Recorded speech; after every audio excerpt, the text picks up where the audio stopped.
बिस्मिल्लाहिर्रहमानिर्रहीम। अस्सलामु अलैकुम वरहमतुल्लाहि वबरकातुहू। नाज़रीन, बेशक अल्लाह ताला ही रिज़्क देने वाला और सबसे बेहतरीन राज़िक है, और ज़मीन पर जितने भी चलने फिरने वाले हैं उन सब की रोज़ियाँ अल्लाह ताला के ज़िम्मे हैं। सबको रिज़्क अल्लाह ताला ही देता है, और यकीनन किसी लालची का लालच अल्लाह ताला के रिज़्क को ज्यादा नहीं कर सकता, और ना ही किसी नापसंद करने वाले की नापसंदीदगी उसे हटा सकती है। और ये अल्लाह ताला की हिकमत है कि उसने रिज़्क के मामले में लोगों में फर्क रखा है, तो वो जिसे चाहे ज्यादा रिज़्क अता फरमा दे, जिसे चाहे कम रिज़्क अता फरमा दे। वही मालिक है, वही खालिक है, वही एक कौम के रिज़्क में कुशादगी कर देता है तो दूसरी कौम के रिज़्क में तंगी फरमा देता है। ये सब कुछ अल्लाह ताला के कब्ज़ा कुदरत में है। इंसान कुछ भी नहीं कर सकता सिवाय दुआ करने से, सिवाय अल्लाह पाक से मांगने के। एक हदीस कुदसी में अल्लाह के रसूल सल्लल्लाहु अलैहि वसल्लम का फरमान है, जो चीज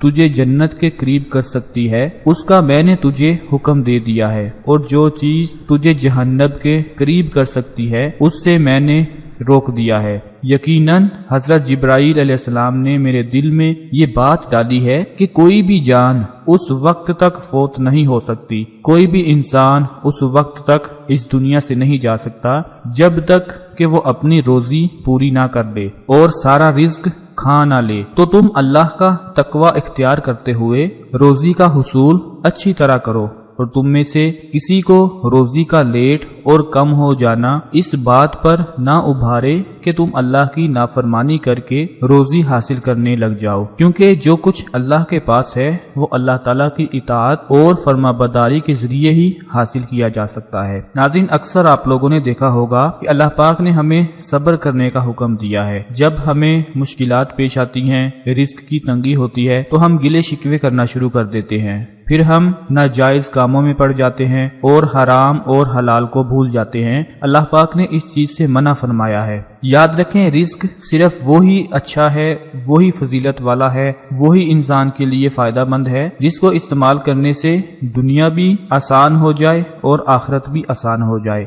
रिस्क की कमी अल्लाह की तरफ से नहीं बल्कि इंसान के खर्च ना करने की वजह से होती है। अल्लाह पाक सारी मखलूक के लिए उसकी जरूरत के मुताबिक पूरे साल का रिस्क नाजिल फरमा देता है। हमें चाहिए कि अगर हम अपने रिस्क में बरकत और तरक्की चाहते हैं तो गरीबों में, मस्कीनों में ज्यादा से ज्यादा अल्लाह पाक का दिया हुआ रिस्क खर्च किया करें, ताकि अल्लाह हमारे रिस्क को और बढ़ा दे, मजीद बढ़ा दे, जैसा कि अल्लाह पाक ने फरमाया है। और जब उनसे कहा जाता है कि जो रिस्क खुदा ने तुमको दिया है उसमें से खर्च करो, तो काफिर मोमिनों से कहते हैं कि भला हम उन लोगों को खाना खिलाएं जिनको अगर खुदा चाहता तो खुद खिला देता। तो फिर अल्लाह पाक फरमाते हैं कि तुम तो साफ साफ गलती में हो। नाज़रीन, एक किसान को देख ले, वो एक बोरी बीज की खेत में बोता है और फसल उग जाने पर वो एक बोरी की जगह 70 बोरियां लेकर घर वापस लौट जाता है, मेहनत करता है। लेकिन अगर वो किसान ये सोचना शुरू कर दे कि मैं ये एक बोरी का बीज खेत में फेंक दूंगा और पता नहीं मुझे मिलेगा कि नहीं, तो फिर वो उसके कमजोर ईमान की निशानी है। इसी तरह जब हम गरीबों में, मस्कीनों में तकसीम करेंगे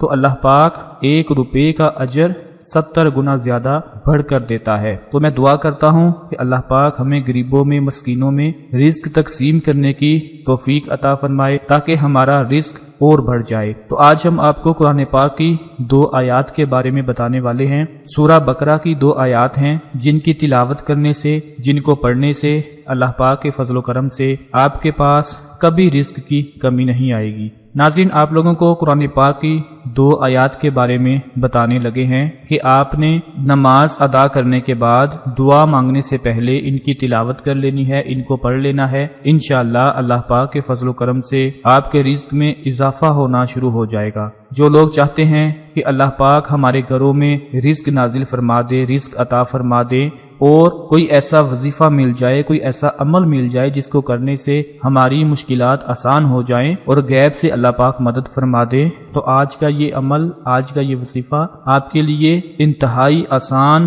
اور فائدہ مند ثابت ہوگا۔ انشاءاللہ اس عمل کو کرنے سے فرشتہ رزق لے کر غیب سے اللہ کی مدد سے آپ کے گھر میں پہنچے گا اور آپ کی ساری پریشانیاں ختم ہو جائیں گی۔ اس وقت سکرین پر آپ کو 2 قرآنی آیات بتانے والا ہوں۔ پہلے نمبر پہ سورہ بقرہ کی آیت نمبر 60 ہے، آپ نے اس کی تلاوت کرنی ہے، اور دوسرے نمبر پر سورہ بقرہ کی آیت نمبر 254 جو کہ آپ کو سکرین پر دکھا رہے ہیں۔ ان 2 آیات کی آپ نے ہر نماز کے بعد تلاوت کر کے پھر دعا مانگنی ہے۔ انشاءاللہ اللہ پاک کے فضل و کرم سے رزق کی ہر طرح کی پریشانی ختم ہو جائے گی۔ اس عمل کو اپنے تمام دوستوں اور دوسرے بھائیوں کے ساتھ لازمی شیئر کریں تاکہ آپ کے ساتھ ساتھ ان کو بھی فائدہ حاصل ہوتا رہے۔ اپنی دعاؤں میں یاد رکھیے گا، اپنا بہت سارا خیال رکھیے گا۔ اللہ حافظ۔